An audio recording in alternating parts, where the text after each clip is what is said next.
계속해서 우리 신학적 주제를 보고 있습니다. 지난 시간에도 말씀드렸지만 거룩하신 하나님과 어떻게 동행할 것인가, 레위기는 이 내용에 대해서 학교에서 수업 시간에 선생님한테 수업 듣고 열심히 필기하고 그렇지 숙지하는 그런 책이라고 한다면, 민수기는 이제 현장에 나가서 실습을 하면서 삶에서 직접 몸으로 체득하며 배운 내용을 손으로 발로 녹여내는 그런 실천편이라고 보면 좋다라고 말씀을 드렸더랬어요. 그래서 우리가 이 신학적 주제, 거룩하신 하나님과 어떻게 동행할 것인가 라고 하는 이 주제를 가지고 민수기를 큰 그림으로, 큰 틀에서 1장부터 쭉쭉쭉쭉쭉 우리가 살펴봤었는데요. 이제 오늘은 6번째 소주제입니다. 뭐냐면 광야에서의 실패예요. 광야에서의 실패.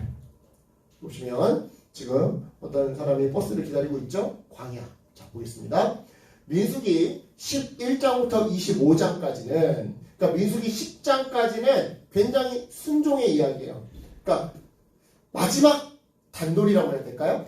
현장에 나가기 전에, 우리가 현장 실습 나가기 전에 이미 레위기에서 충분히 공부했지만 마지막 한 번 더 단돌이 하는 약간 그런 느낌이라고 한다면, 이제 11장부터 진짜 본격적인 이제 실전편이 나오는 건데, 이 11장부터 25장까지는요, 이스라엘이 약속의 땅 가나안을 향해 광야를 진군하며 경험한 불순종과 실패의 기록들이 남겨져 있습니다. 그러니까 민수기 되게 재밌어요. 1장부터 10장까지는요, 마지막 하나님이 단돌이 시킬 때 순종해요. 야, 백성들 숫자 세라. 한 명도 빠짐없이 세고. 레위인 숫자 세라. 세고. 텐트는 이렇게 쳐라. 그렇게 치고. 너네 행군은 이런 순서로 해라. 그렇게 하고. 너네 행군하기 전에 너네 이 주든지를 좀 깨끗하게, 정결하게, 전염병이나 온갖 악한 것들이 좀 들어오지 못하게 좀 깨끗하게 정화해라 할 때 그 말 그대로 정화하고. 그러니까 1장부터 10장까지는 순종의 기록이라고 한다면, 진짜 이제 단돌이 끝나고 진짜 이제 현장에 딱 발 디디고 실천을 할 때 하는 그 순간부터는 계속 불순종과 실패의 기록이 25장까지 기록되더라는 거예요. 간단히 다시 말씀드리면 민수기는 10장까지는 순종의 이야기, 그리고 11장부터 25장까지는 이제 불순종의 이야기인 거예요. 하나님은요, 그분의 백성을요, 기적 같은 방식으로 즉각 약속의 땅에 데려다 놓으시는 대신에 광야에서 시험하십니다. 그러니까 이게 이런 말이에요. 사사기에도 나오는 말씀, 이사야서에도 나오는 말씀이지만, 하나님은요, 충분히 그냥 들어서 삽으로 딱 떠다가 가나안 땅에다가 딱 심겨놓으실 수 있으시는 분이에요. 아니, 홍해도 가르시는 분인데, 그죠? 10가지 재앙을 내리셨던 분인데, 하나님이 마음만 먹으면 이스라엘 백성을 삽으로 딱 떠가지고, 애굽에서 삽으로 딱 떠서 그냥 구름마차 딱 태워서 그냥 가나안 땅에다가 딱 내려놓을 수 있는 그런 분이더라 이 말이죠. 하지만 그렇게 하지 않으시더라는 거예요. 대신에 광야에서 시험하신다. 광야 행군을 시키시며 그 가운데 자꾸 이 테스트하더라 이거예요. 테스트하더라. 왜냐하면, 근데 여러분 여기서 이 시험이라는 말을 너무 기분 나빠하지 마세요. 성경에서 말하는 시험과 우리나라 현실에서 말하는 시험은 약간 의미가 달라요. 성경에서 말하는 시험은 약간 미국의 시험이랑 비슷해요. 미국이나 유럽의 시험과 비슷하고, 오늘날 우리가 가지고 있는 시험은 약간 일제식 교육이라고 해야 될까요? 그런 주입식 교육의 시험이에요. 이게 어떤 차이가 있냐면, 우리나라의 시험 하면 어떤 게 생각나요? 1등부터 꼴등까지 줄 세우는 게 생각나죠. 그죠? 그러니까 우리나라 시험이 왜 어려운 거예요? 왜 수학 문제를 비비 꼬는 거예요? 왜 여러분으로 하여금 수포자를 만든 거예요? 1등부터 전국이 6만 명이다. 학생이 6만 명이다. 그러면 1등부터 6만 대까지 일렬을 줄을 세우기 위해서 시험을 치르다 보니까 변별력이 중요하고, 그 다음에 문제의 난이도를 이렇게 저렇게 해서 문제를 꼬고 이러는 거 아니겠습니까? 우리나라의 시험은 1등부터 꼴등까지를 줄 세우는 게 목적이에요. 그런데 미국식 시험 또는 유럽식 시험, 특히 성경에서, 특히 구약에서 하나님의 말씀하시는 시험은 그런 시험이 아니에요. 제가 이제 수학 선생님이었었잖아요. 학교 선생님은 아니고 학원 선생님이었잖아요. 그러면 가끔씩 이게 방학이 되잖아. 그럼 유학 갔던 이게 겨울방학 이런 데 되면 유학 갔던 애들이 한국에 들어와. 그래서 한국 애들의 강점이 뭐야? 선행학습이잖아. 그러니까 또 한국 와서 선행학습을 해. 미국에서 배우는 거를. 와가지고 미국 교과서를 한 권 딱 들고 한국에 들어와. 방학 때. 들어와서 과외 선생님 한 명 딱 해가지고 방학 기간 동안에 한국에 있는 동안에 미국에서 배워야 될 그 다음 학년 수학 한 권을 띄는 그런 과외가 있어요. 아 그게 수입이 꽤 쏠쏠해요. 그거 2개만 하면 아주 그냥 겨울방학 농사 잘 짓는 거거든요. 근데 되게 재밌는 게 뭐냐면 미국 시험은 실제로 중간고사, 기말고사 시험을 보면 문제를 안 꽈요. 문제를 안 꽈요. 교과서 예를 들어 우리나라 교과서에 보면 뭐 기본 문제, 뭐 예제, 교과서에 있는 문제 있잖아. 거기서 숫자만 바꿔. 하나도 안 꽈. 문장이 그대로야. 단어가 그대로야. 왜? 미국의 수학 시험은 뭐가 목표예요? 얘가 다음 학년으로 넘어가도 되는지 안 되는지를 스스로 점검하게 하는 게 목표예요. 그러니까 1등부터 꼴등까지 줄 세우는 게 목표가 아니라 너가 스스로 판단해봐. 내가 다음 학년에서 다음 과정을 배워도 되는지 안 되는지를 너가 스스로 평가해봐. 이게 시험의 목적이다 이거예요. 구약 성경에서 하나님이 백성들을 시험하신다라고 할 때 이 시험은요 그런 의미예요. 그러니까 우리는 한국 사회에서 이 주일식 교육 1등부터 꼴등까지 줄 세우는 교육에 너무 시달리다 보니까 성경 읽다가 시험이라는 단어만 들으면 막 알레르기 반응이 나. 막 하나님 싫어. 벌써 막 마음이 되게 멀어져. 하나님은 왜 이 가운데서도 1등 신앙, 2등 신앙, 3등 신앙, 4등 신앙 왜 나를 줄 세우지? 안 그래도 세상 나가도 막 나를 뭐 성적 순으로 줄 세우고 뭐 그리고 뭐 실적 순으로 줄 세우고 연봉 순으로 줄 세우고 지평수 순으로 숫자로 나를 줄 세워서 나 너무 마음 상하고 힘들어 죽겠는데 왜 하나님은 구약 성경에서 나를 시험한다고 하는 거지? 되게 마음 상하네. 아니다 이 말이에요. 다시 말씀드리지만 우리가 너무 한국 사회에서 익숙한 시험이라는 문화를 가지고 구약 성경 속 시험이라고 하는 단어를 이해해서 그러는 문제가 생기는 거예요. 다시 말씀드리지만 하나님은 광야에서 시험하세요. 삽으로 떠서 옮겨다 놓으실 수도 있으시지만 그렇게 하지 않고 광야에서 시험하세요. 왜 시험해? 1등부터 꼴등까지 딱 줄 세워가지고 10등까지만 들여보내려고? 그게 아니라 너희 백성들아 너희가 가나안 땅에 들어가서 그 땅의 복을 누릴 만한 내공이 되었는지 성숙이 되었는지 너희들이 가나안 땅에서 풍요를 경험할 때 호주머니가 두툼해졌다고 해서 이제 하나님 찾지 않고 너희들 멋대로 너희들이 주인 되어 살지 안 살지 너네 스스로를 한번 점검해 봐 라는 목적으로 광야 행군을 시켜보신 거다 이 말이에요. 무슨 말씀인지 이해하시겠어요? 무슨 말씀인지 이해하시겠죠? 왜냐? 자, 시험하신다. 왜냐? 광야는요, 아무것도 의지할 것이 없어요. 막 하나님이 내려주시는 만나가 아니고서 먹고 살 수가 없어요. 하나님이 물길을 열어주시지 않으면 마실 물도 없어요. 하나님이 인도해 주시지 않으면 나칠판도 없는 시절에 그냥 밤하늘에 별 보고 그냥 걸어 다녀야 된단 말이야. 여러분 광야가 낮에는 얼마나 덥고 밤에는 얼마나 추운지 모르시죠? 건조한 곳이 그렇습니다. 제가 예전에 중앙아프리카 단기 선교 갔을 때 되게 재밌는 게 있었어요. 한낮에는 너무 뜨거워요. 반팔을 입으면 막 살이 다 탈 것 같아요. 그래서 어쩔 수 없이 긴팔을 입어야 되는데 막 땀이 뻘뻘 나요. 근데 밤이 되면 군용침낭을 덮고 자야 돼요. 군용침낭이 자꾸 다 잠그고 이렇게 번데기 모양으로 이렇게 하고 자야 돼요. 그 정도로. 그러니까 일교차가 심한 곳이란 말이에요. 그러니까 하나님의 공급 없이는 하나님의 보호 없이는 통과할 수 없는 곳이에요. 그런 곳인데 이스라엘이 하나님과의 부자 관계를 회복할 수 있는 최적의 장소였었어요. 자, 이런 거예요. 부자 관계란 건 뭐냐면 아버지가 있어요. 어머니가 있어요. 내가 자녀예요. 그러면 부자 관계 그리고 뭐 부모 자녀 관계라는 게 뭡니까? 내가 뭔가 필요하면 엄마 나 이것 좀 도와줘. 아빠 나 이것 좀 도와주세요. 그럼 부모는 또 도와주고 또 도와줘서 감사해서 또 부모님께 사랑의 표현을 하고 이런 게 부자 관계 아니겠습니까? 부모 자녀 관계 아니겠습니까? 자, 광야예요. 광야는 아무것도 의지할 것이 없어서 하나님을 의지해야 돼요. 하나님을 의지하고 하나님께 의뢰하고 하나님께 받고 감사를 표현하고 그 감사에 감격해서 하나님이 더 채워주시고 인도해주시고 끝까지 책임져 주시는 그 과정에서 부모 자녀 관계가 형성되는 거예요. 여러분 구원이란 궁극적으로 관계 회복입니다. 이번 주에 우리 호영자매 내가 신방 가서 그런 얘기를 했었어요. 용서와 관계 회복은 다르다. 제가 저희 아버지를 용서했어요. 하지만 아버지를 지금 다시 만난다면 웃으면서 아버지 뭐 자신 없어요.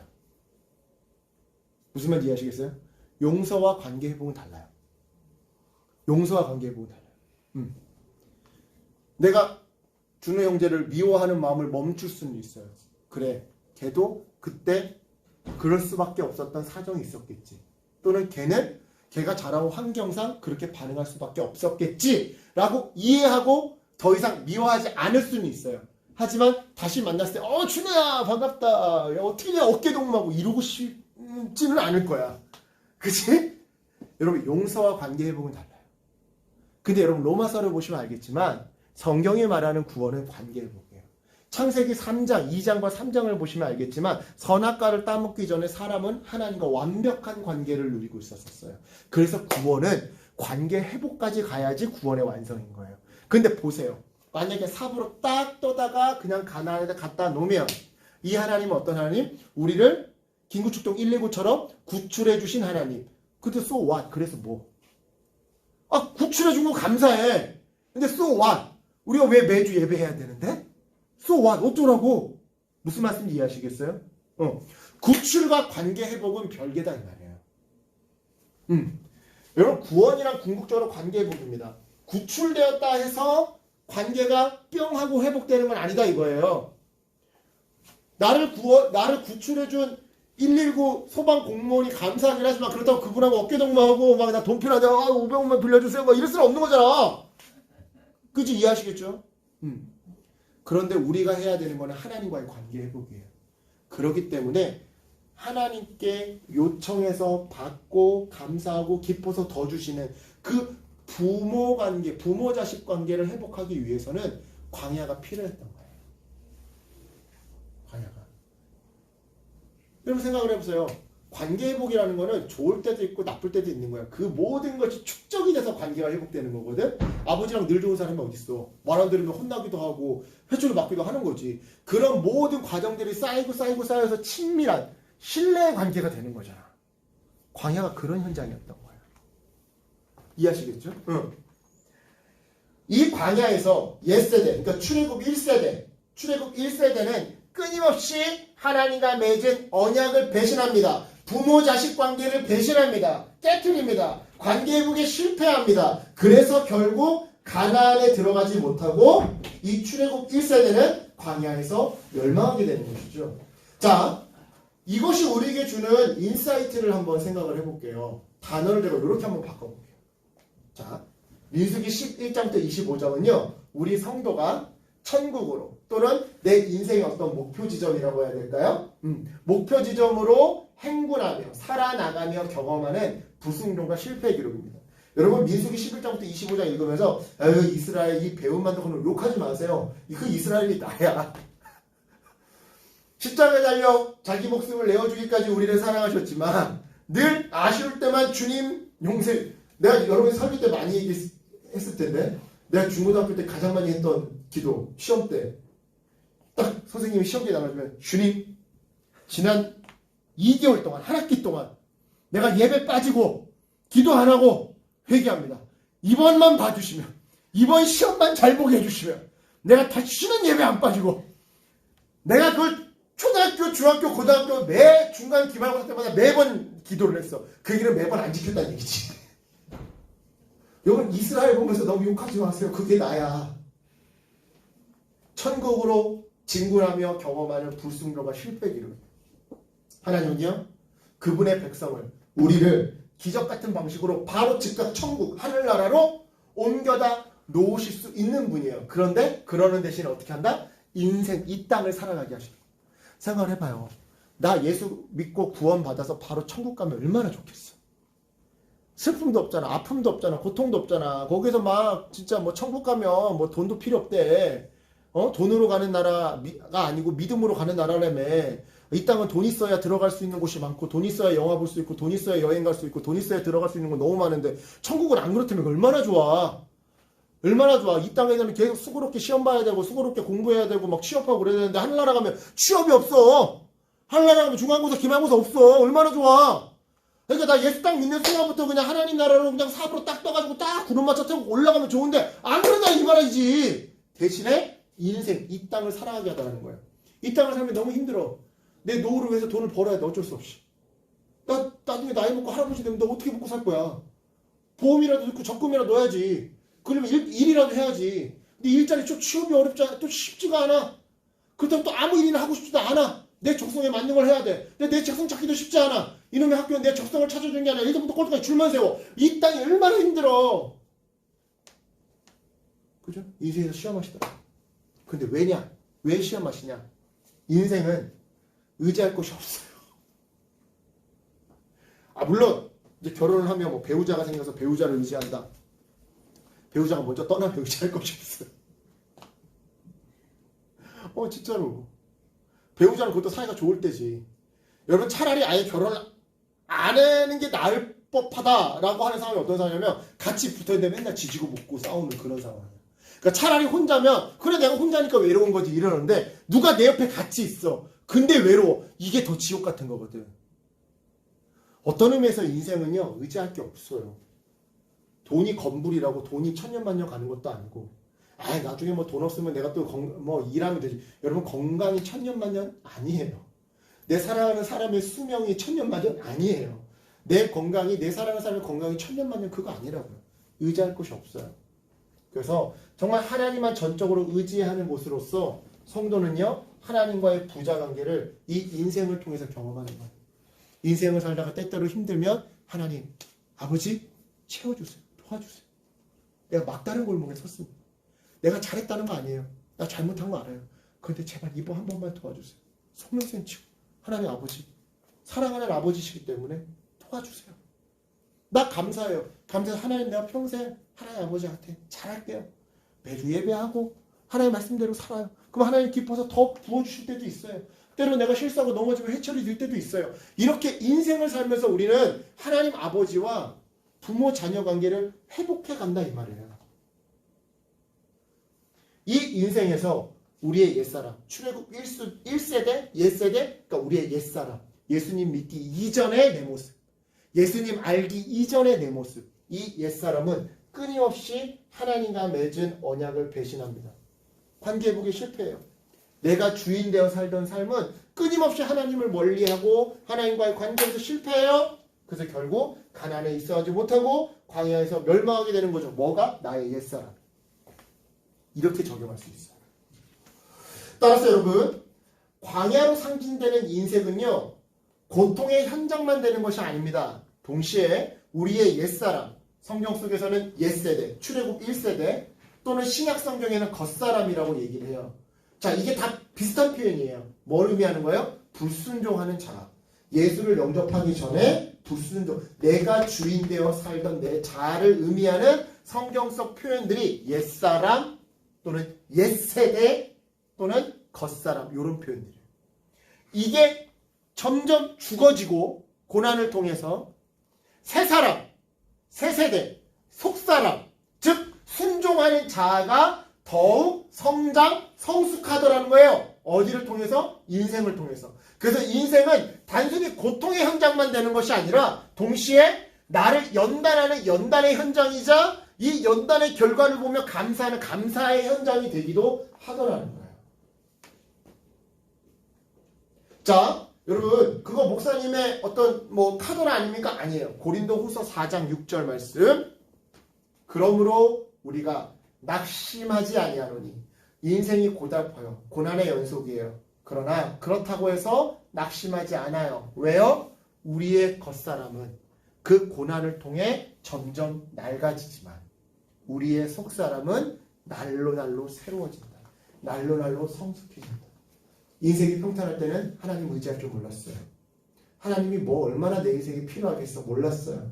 근데 고난을 통해서 그렇게 하나님 의지하지 않고 내 힘으로 살던 겉사람은 점점 낡아지고 정말 주님 의지하고 주님 감사하고 주님께 기도를 매달리고 주님 찬양하는 내 속사람은 날로 새로워지도다. 성숙해지도다.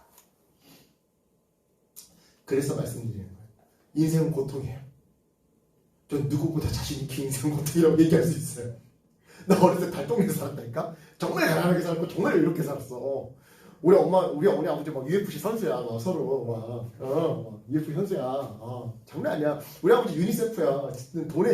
돈을 집에 안 가지고 와. 어디다가 이렇게 다 이렇게 자살하시는지 유니세프야. 나 정말 힘들게 살았어. 근데 웃음이 나와요. 웃음이 나와요. 왜요?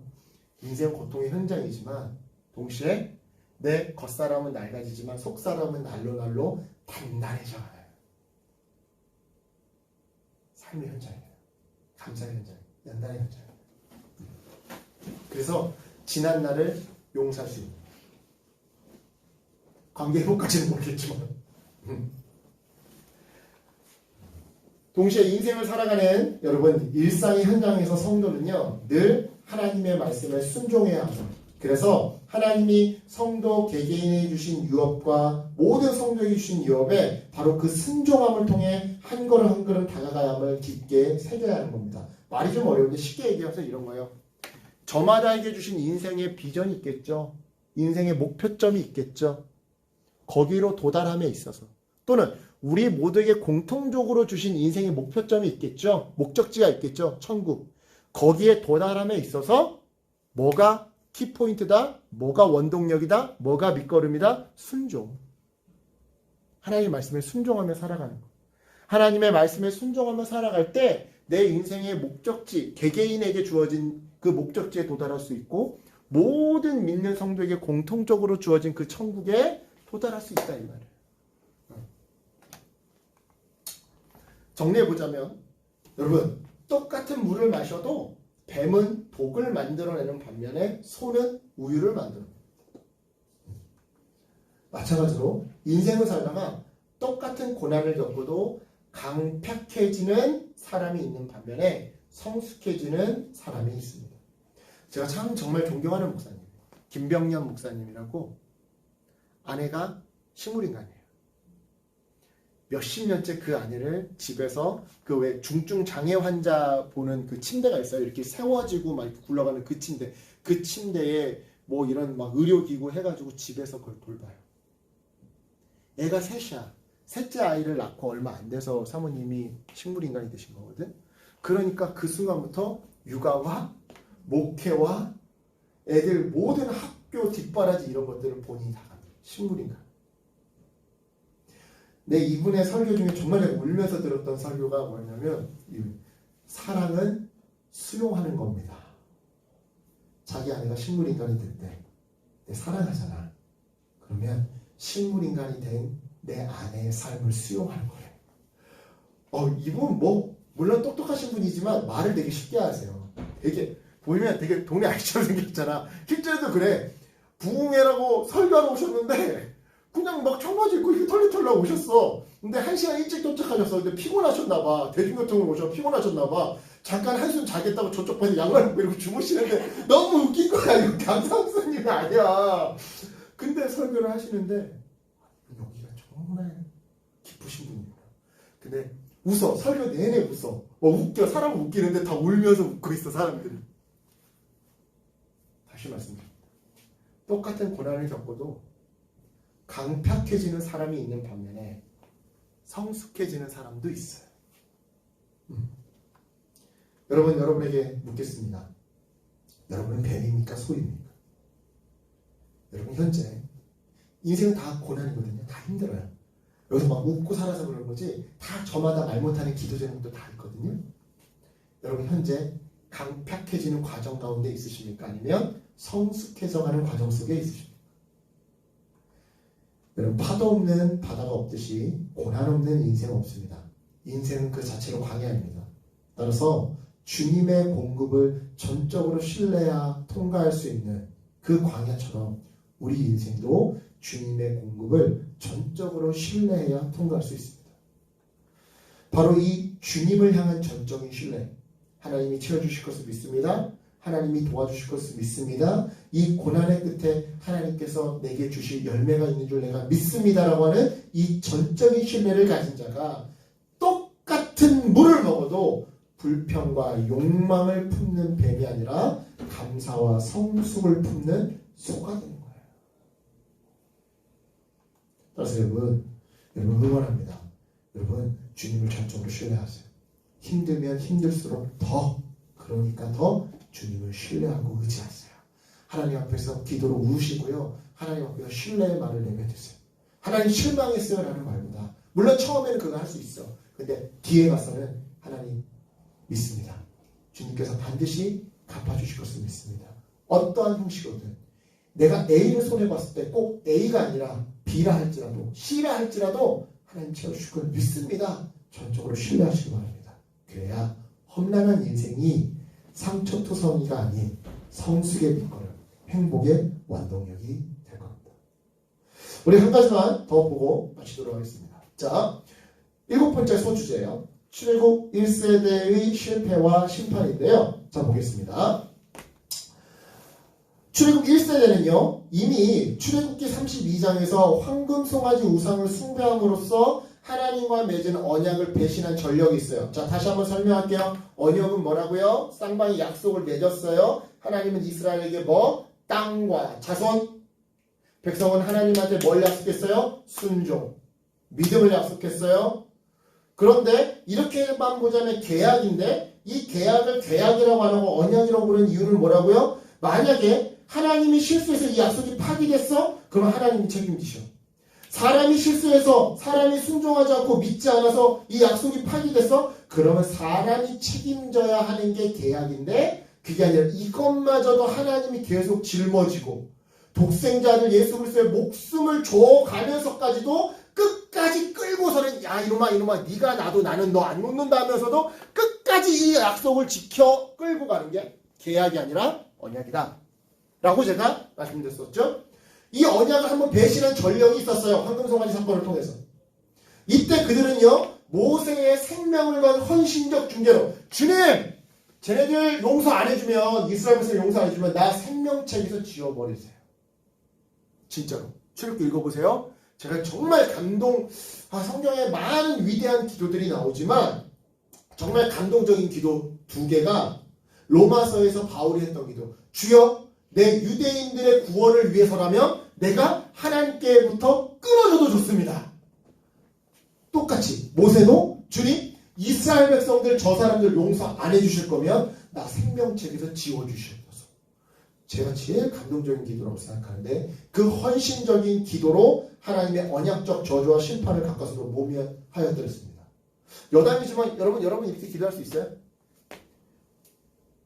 내 예민한 편을 위해서라면 그 사람을 지금 뭐 믿으니까 예를 드는 거야? 만약 안 믿는 사람이라고 한다면, 지금 믿으니까 안 믿는 사람인데 저 사람 구원 안 해주실 거면 나를 생명책에서 지워주시오. 나도 지옥 보내주시옵소서. 내 천국 갈 거 맞바꿔서라도 저 사람, 내가 대신 지옥 갈 테니까 저 사람 천국 가게 해주세요 라고 기도할 수 있겠냐고요. 이거는 쉽게 장담할 수 없는 기도예요. 내가 묻고 끝까지 답을 안 기도하는 이유는 이건 쉽게 장담할 수 없는 기도이기 때문에 이게 어려운 기도예요. 여러분, 그 정도로 사랑하는 사람이 생기기를 축복합니다. 진짜로.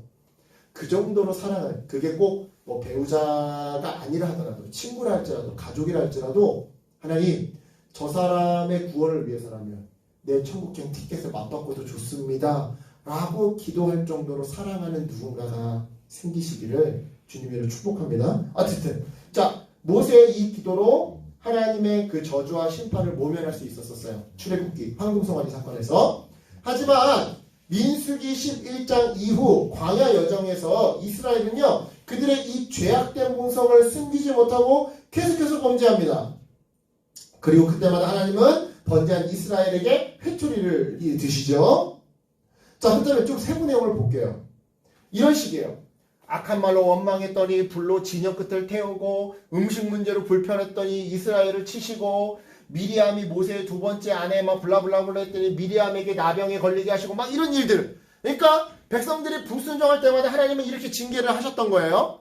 뭐 이걸 뭐 세세적으로 알 건 없어요. 여러분들 성경 읽으면 성경에 이게 다 나오는 거니까 그냥 내 만족을 위해 표를 만들어 놓은 거예요. 다 읽으려고 한 게 아니라. 자, 그런데 여기서 요거를요, 좀 더 문학적으로 볼게요. 문학적 구조로. 그럼 되게 재밌어요. 뭐가 있냐면, 보세요. 11장 1절부터 3절까지 광야 생활에 대한 백성들의 불평 이야기가 나오고요. 21장 4절로 9절까지 광야 생활에 대한 백성들의 불평이 똑같이 등장해요. 똑같이. 그런 다음에 11장 4절부터 34절까지 음식 때문에 불평하는 이야기가 나오고 역시 20장 1절부터 13절에 식수로 결국 물도 먹는 거잖아. 음식으로 인한 불평이 똑같이 등장합니다. 그리고 나서 12장에는요. 11장 다음에 12장이지. 리더십에 대한 도전. 모세, 하나님이 세우신 리더 모세에 대한 이 도전에 대한 이야기가 등장하고요. 똑같이 16장부터 17장. 자, 20장 안에 이렇게 있는 거지. 16장부터 17장에 동일하게 리더십에 대한 도전 이야기가 나옵니다. 그리고 나서 한가운데 뭐가 나오냐면 가나안 원주민에 대한 두려움. 한마디로 정탐꾼을 보냈는데 여러분 잘 아는 이야기야. 정탐꾼을 보냈는데 정탐꾼이 정탐하고 돌아와서 야 걔네들 겁나 싸움 잘하게 생겼어. 떡대가 다 강호동이야.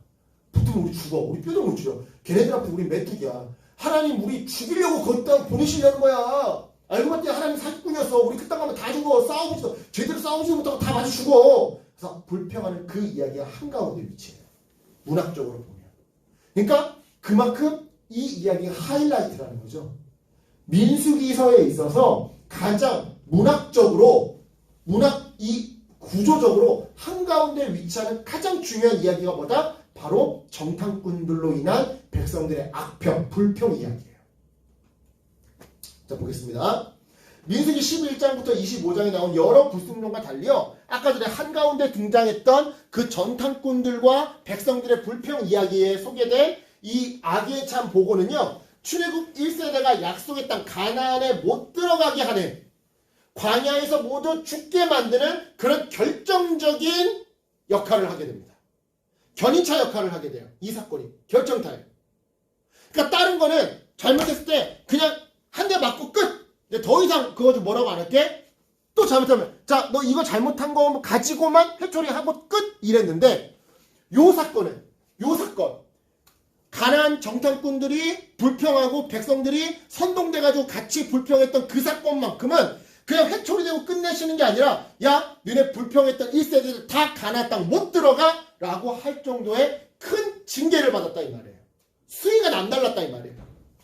즉 다른 범죄에 대해서는 부분적인 심판을 행하신 하나님이 이 범죄 안에서는 해당 세대 전체를 벌주셨던 거예요. 이처럼 하나님께서 다른 죄들과 달리 이 죄에 대해서 크게 진노하신 까닭은 바로 다음과 같습니다. 자 볼게요. 하나님의 구원 계획이 있거든요. 플랜이 있거든요. 그거는요. 가나안 땅을 시작점으로 삼아서 온 세상을 하나님 나라로 온 유대와 사마리아와 땅끝까지 이르러 복음을 전하고 하나님 나라로 이 태초의 에덴 땅으로 회복시킨 게 하나님의 구원 계획이에요. 그 시작점이 뭐다? 마치 와이파이 기지국 첫 번째 단계처럼 그 시작점이 어디다? 팔레스타인, 가나안이다. 그리고 이 리빌딩 사역의 일꾼으로 선택된 백성이 바로 이스라엘 백성이에요.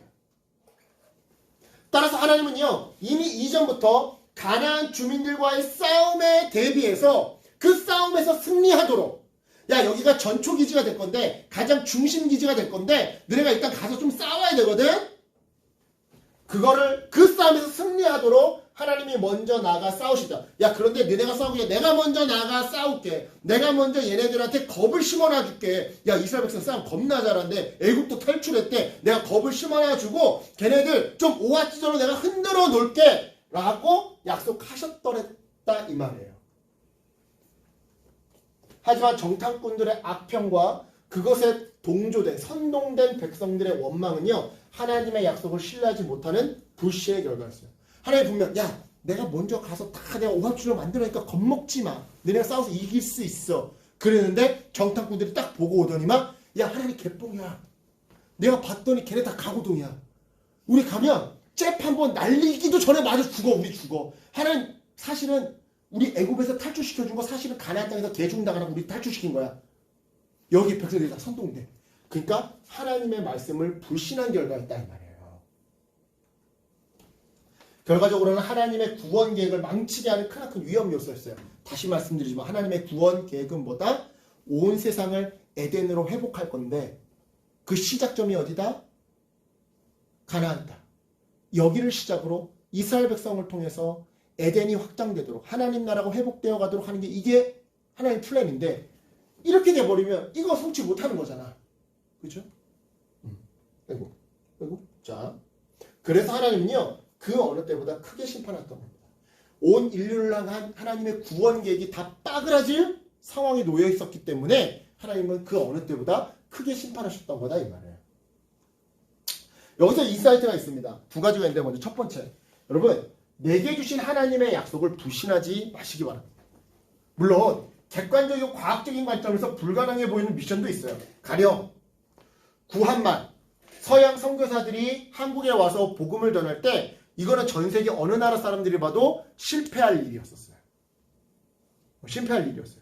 구한말 그 못 살던 그 가난한 나라에 일제 침략 그 막 전 세계 열강들이 와가지고 우리나라의 주권을 빼앗아가는 그 시기에 서양 코쟁이들이 와가지고 하나님 믿으라고 예수님 믿으라고 할 때 사회과학적으로 과학적으로 어느 면으로 봐도 이 선교는 이렇게 단시간 안에 100년 안에 성공할 것이 아니었다 이 말이에요. 근데 성공했죠.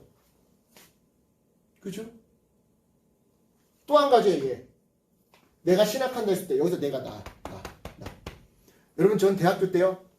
기독교 동아리를 들어가긴 들어갔지만 후배들이 맨날 나의 어떤 모습을 봤냐면 몰래 담배 피다가 걸리는 모습. 내가 몰래 담배 피워. 그러면 막 후배들이 내가 02학번인데 04학번 기독교 동아리 애들이 딱 지나가다가 몰래 담배 피는 나를 보는 거야. 야 저거 현영 아니야? 뭐 이러면서 막. 저 배드민턴 수업을 교양 수업으로 들었는데 배드민턴 치고 나면 덥잖아. 그러면 매점 가가지고 맥주 사 먹어. 취해가지고 빨간 그 성경관대 빨간 벽돌 있어. 식당. 거기 맨날 이러고 호흡을 자르고 기독교 동아리 애들 맨날 봐. 그랬던 애가 어느 날 갑자기 군대 갔다 오더니만 나 신학할 거야. 믿었겠니? 아무도 안 믿지. 네가? 형이요? 오빠가요? 아무도 안 믿었어. 이거는 사회과학적으로 불가능한 일이야. 과거를 그따구로 살았는데 얘가 신학을 한다고? 불가능한 일이야. 여러분 물론 객관적으로 과학적으로 사회과학적으로 봤을 때 불가능한 일도 있어요. 하지만 하나님께서 내게 하신 약속은 반드시 성취됩니다. 내가 너 목사 되는 거 도와줄게. 도와주셨어요. 하나님 이 땅을 복음화하는데 너희들과 함께 하겠다. 성취해 주셨다 이 말이에요. 따라서 여러분 하나님을 너무 작게 보지 마세요. 객관적이고 과학적인 관점, 사회과학적 관점에서 불가능해 보인다 할지라도 하나님이 내게 확실한 약속을 주셨다. 그러면 성취됩니다. 그러니까 여러분 하나님을 나를 둘러싼 장애물보다 작게 보지 마세요. 두 번째 인사이트 여러분 내게 주신 하나님의 약속은 나의 순종으로 완성된다는 거예요. 자 오해하지 마십시오. 하나님의 계획은요 내가 불순종하면 다른 사람을 선택해서도 결국 성취되십니다. 자 이런 이야기예요. 자 이렇게 한번 이야기를 해볼게요. 우리 혜민자매가 있어요. 하나님 혜민자매에게 약속을 주셨어요. 내가 너를 통해 너네 가족을 구원할 거야.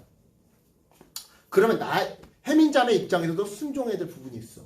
혜민자매도 교회를 열심히 나와야 되겠지.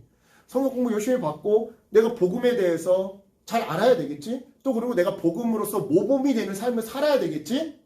근데 그걸 내가 안 해. 그걸 안 하면 하나님은 혜민자매가 아니라 혜민자매의 뭐 동생이나 다른 뭐 친척을 통해서 혜민자매의 가족을 하실지도 모른다 이 말이에요. 그러니까 다시 말씀드립니다. 내가 불순종하면 다른 사람을 선택해서라도 그 약속을 이루어주시긴 해요. 하지만 내 삶만 놓고 보면 혜민자매의 삶만 놓고 봤을 때 나를 향한 하나님의 약속은 결국 내가 순종해야 성취되는 거잖아. 그래 우리 가족의 구원 내가 순종 안 하면 다른 사람을 통해서도 이루시겠지. 하지만 혜민자매 개인의 삶을 놓고 봤을 때는 내게 주신 약속이 나의 불순종으로 빠그라진 거잖아. 어긋난 거잖아. 다시 말씀드립니다. 하나님이 어떤 약속을 줬어요. 하나님이 그 약속을 줄 때는 야 내가 앞서가서 겁줄 거고 오합지졸로 만들 거니까 너 힘내 라고 약속을 주셨단 말이에요. 그럼 내가 힘내서 가야지. 내가 너의 재정을 회복시켜 주겠어 라고 말씀해 주셨어요. 그럼 내가 일해야지. 무슨 말씀 이해하시겠어요? 내가 너의 신학교 3년 하나님 저 가난한데요. 내가 너 신학교 3년 책임져 줄게. 그러면 가서 나도 아르바이트 해야지. 하나님 책임져 주신다고 했는데 왜 나한테 돈 안 줘요? 왜 돈 안 줘요? 백날 이루고만 있겠냐고. 있어야 돼. 있을 거냐고. 하나님이 어떤 사람에게는 진짜 돈을 떨어뜨려 주세요. 로또 맞게 해주세요. 근데 어떤 사람에게는요. 일할 자리를 주세요. 저에게는 하나님이 후자로 역사하셨어요. 하나님 저 신대원 가는데 저 대학교 4년도 다 학자금 대출 받고 다 과외 알바 뛰면서 제가 학비 아직도 갖고 있는데 제가 신대원 3년 학비 어떻게 생활비 어떻게 대전 내려가야 되는데 학교가 대전인데 어떻게 됩니까? 내가 너 책임져 줄게. 하나님 일자리를 주시면서 책임져 주셨어요. 어떤 독지가가 와가지고 나한테 돈 주는 게 아니라. 다시 얘기합니다. 여러분 내게 주신 하나님의 약속은 나의 순종으로 완성됩니다. 나를 향한 하나님의 약속은 내가 순종해야 내 삶 속에서 성취되는 거예요. 다시 얘기합니다. 99%는 하나님이 인도해 주셔요. 하지만 마지막 1% 내가 디뎌야지. 내가 원서 내야지. 내가 시험장 가서 시험 치러야지. 내가 순종해야 되는 거예요. 정리해 보겠습니다. 여러분 과학적인 분석이 언제나 옳은 것은 아닙니다. 반대로 신앙적인 믿음 또는 도전이 언제나 옳은 것도 아니에요.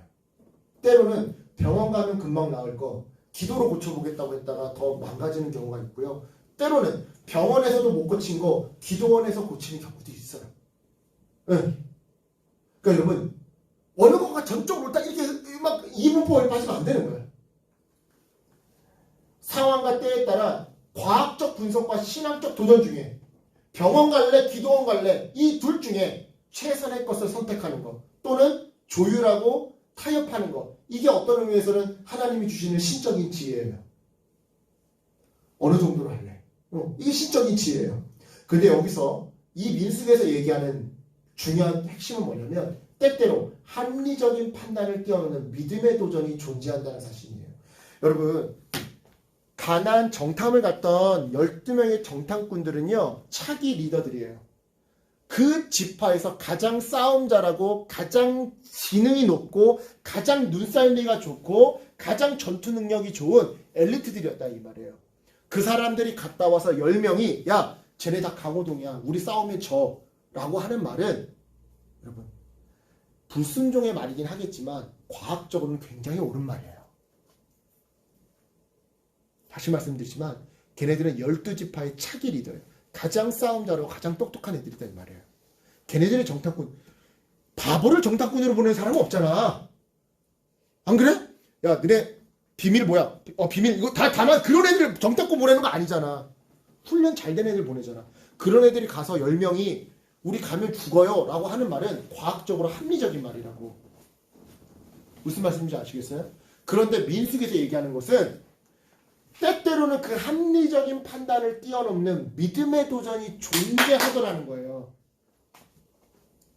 이 사람 닉 부이치치 의료기술로는 현대의학 과학기술로는 자연 임신이 안 된다 그랬대요. 그래서 병원에서 도움을 받으라고 했대요. 근데 자연적으로 해서 아이를 가졌대요. 자, 이 여인 보시면 하반신 없어요. 엉덩이 아래로 없습니다.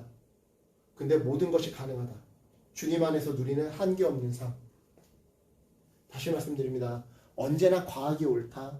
기도가 틀렸다. 또는 언제나 기도가 옳고 과학은 틀렸다. 이거 말씀드리는 게 아니라 때로는 과학과 의학과 합리적인 사회과학을 뛰어넘는 믿음의 도전, 믿음의 실제가 존재하더라는 거예요.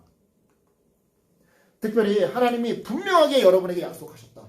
내가 너에게 뭐를 해줄게. 내가 너에게 뭐를 도와줄게. 라고 하신 약속이라고 한다면 설사 과학적인 판단이 객관적인 판단이 불가능을 말한다 할지라도 믿음으로 I can do it을 말하면서 도전을 감행해야 할 때도 있는 법입니다. 왜냐? 다시 말씀드리지만 하나님은 문제보다 크신 분이거든요.